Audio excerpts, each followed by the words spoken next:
gives me great pleasure to introduce a gold partner of this wonderful conference, Erda Energy, and Kevin Stickney, Managing Director at Erda, who's going to talk about the hard part of net zero, made easy. All yours.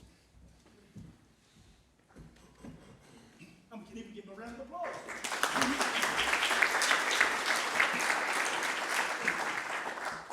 Good morning, thank you for that. Thank you for the wonderful introduction. Yes, Kevin Stickney, Erda Energy. We're going to talk today about what we think is the hard part of net zero and how we're trying to make it easy. So following on from Chris, I think we're one of those businesses who are really seizing that opportunity that Chris has been talking about to actually deliver the things that policymakers are talking about.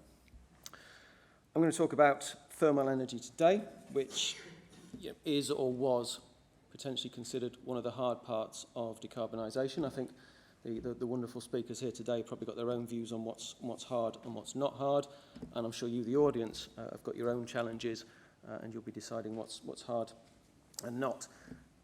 My intention today is to convince you and demonstrate to you actually that thermal energy, heating and cooling, doesn't have to be hard. Hopefully. Excellent. So who are we? We are Erda Energy. Hopefully you'll see our stall in the hall. We are a Geoexchange Solutions company. We are using the earth predominantly to try and maximise the efficiency of your heating and cooling systems. At the same time, trying to make your decarbonisation journey for heating and cooling risk-free. So we care about developing solutions, not just using the earth, but using various sources of energy to decarbonise your heating and cooling. Society, as I'm sure you're aware, has been paying for the decarbonisation of electricity through your bills. But gas for heat is a different matter. I'm sure you'll all agree that heat is personal to you, what you do with it, and therefore it's harder. It means to date there's been no easy fix coming down the pipes from a national level, which is going to solve your problem. So it probably means that if we want to meet our targets for staying below 1.5, you, the people in this room and your organisations, are probably going to need to fix it yourselves. There's competition to become the leading pathway in how you do that, how you fix your heating and cooling, which is good, which is fine, but unfortunately that whataboutery, as you probably see in the press, can distract you from making the decisions. Maybe you're just waiting for the answer to be forced upon you. But given the progress in electricity, one solution is to electrify your heat, and heat pumps would be the obvious choice for that. But unfortunately for us, that's where more whataboutery comes in. You could have air source heat pumps, you could have ground source heat pumps, you could have lake source, mine source, water source. There's too many solutions, we're all too clever. But electrification of heat is an answer to meeting your challenge of decarbonising heating and cooling now. I'm not here to say it's the only answer. I'm not here to say that it's the right answer for you, or indeed that you should use the earth. But I am here to demonstrate that it's a proven answer today, and that if you chose it, there would be no regrets in your challenge on meeting net zero for your heating and cooling. So this being a project conference and how we meet that challenge, what I've got for you is two examples of how Erda and our clients are meeting that challenge, and I'm pretty sure your buildings will fall into one of these two categories. Excellent. So this is the first example of projects that Erda are involved in. This is the new build. Built to all the latest standards, all the latest thinking. Should be easy to do a building like this at net zero. After all, you never get a better time to make things easy than a blank piece of paper. If I look at these images of the buildings, it's difficult to tell sometimes what's CGI and what's real. Unless, of course, you're an engineer, and you can probably spot that we use primary colours to design our stuff. Of course, this building is designed with a reliability and fail-safe operation at its core. This building needs to deliver on thermal comfort for its users. And it's part of the BREEAM process, so it's got seasonal recommissioning checks and a long-term commitment to making it work for its users. You're probably thinking that's the basic you'd expect from a new building.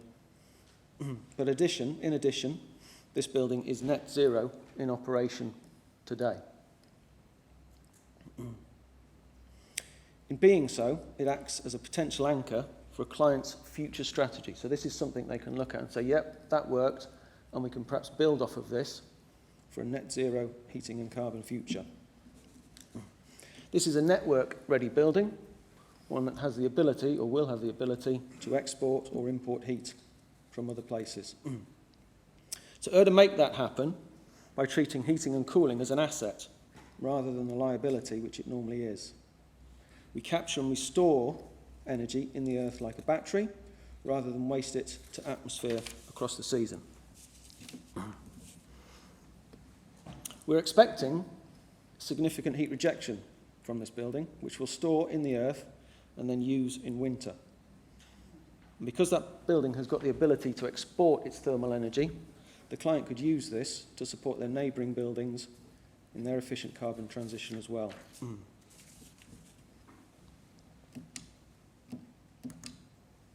Cool. But if you haven't got a shiny new building on the table right now, then you've probably got one of these. This is an existing building. This project was a standalone carbon upgrade, which unfortunately for the client means there's nothing else to look at, nothing else to say, well, this is where we spent all the money and didn't we do well? And what I've tried to do in here is actually put up some pictures which show that we did do something, that we did install a major new piece of infrastructure, because at the end of it, all you get to see, actually, I'm afraid, is just some fresh tarmac. That doesn't tell the whole picture. Inside the building, again, there's no different. The client is as warm or as cool as they were before. All that's changed is less energy and less carbon. So it's sometimes difficult to commission these systems. But what this client, like the last, has started, however, is a knowledge exchange. It's a living lab. These buildings will allow them to grow their carbon reduction, to do something rather than just talk about it.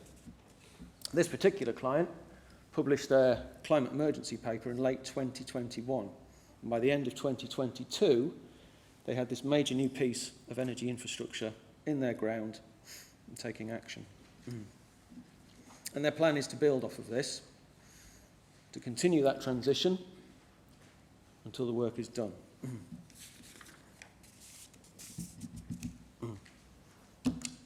Cool. So it talks about making it easy, being the theme of my presentation at the start. Hopefully these two projects that you've just looked at, you've got one of those two types of buildings. But those are very recent, only just finished their first year of operation under Erda's aftercare services, so it would be unfair to judge those long-term assets in their first year. So how can we be sure it's easy? Well, Erda first started installing these sorts of energy systems in 2009. So in the best of Blue Peter traditions, here's one we built earlier. So Erda monitor and track the performance of our buildings and our systems, so we can actually prove to the client and to the wider society that the challenge is being met. So a decade ago, this month, we launched a new system into an extension and carbon upgrade. And that project had 4 years of energy data before we transformed it. So you can see at the transformation, the difference in this building is stark. From its 2029 baseline, this building has reduced their daily total external burden for energy, just electricity in this case, by over 70%. And you can actually see that their daily average electrical use has also reduced. And it continues to reduce, thanks in part to Erda's optimisation and monitoring. And I know you're probably all thinking about the money, because this is the real world. Well, in a world of volatile energy prices, energy efficiency is king. You reduce the amount of energy you use like this, and you will make savings. And also, with our technology, you have a significant part of your energy infrastructure on your site. So you don't have to wait for this energy to arrive on the back of a zero-emission boat from some exotic location. And yes, this system has achieved its commercial payback within the scope of this chart.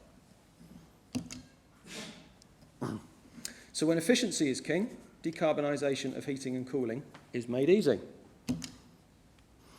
So given the energy that we've monitored and measured for that building, this is their daily carbon output.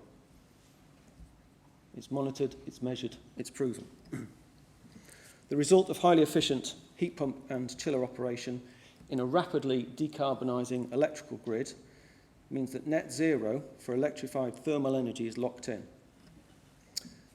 I think as Chris outlined earlier, the economics of change are undeniable, and our grid will not be going back to its dirty past. Let's give you all of those. So today, this project is using over 80% less carbon than it did before the transition.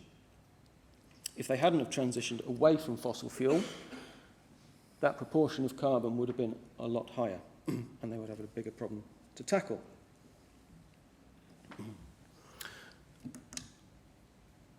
Oh. Slight technical error. So I was going to conclude. Numerous definitions to the challenge to stay below 1.5C, but taking the IPC brief number 6, unfortunately it's not on this slide, but this project paid back its carbon against 2030 targets within the first 3 years, and being over 80% less carbon than its 2019 benchmark, has already met the definition of staying below 1.5 degrees C. So this project has achieved its carbon payback, probably a more important question than the commercial payback. So I put it to you on this evidence that we can meet the challenge of staying below 1.5C today, certainly in heating and cooling. But what were the challenges in all of these projects? Well, I think what we see is these projects have one common desire. That's the corporation or the organisation that commissions these projects have a strong desire to meet the challenge, to actually deliver on the promises that they make to their organisations and the people that hold them accountable.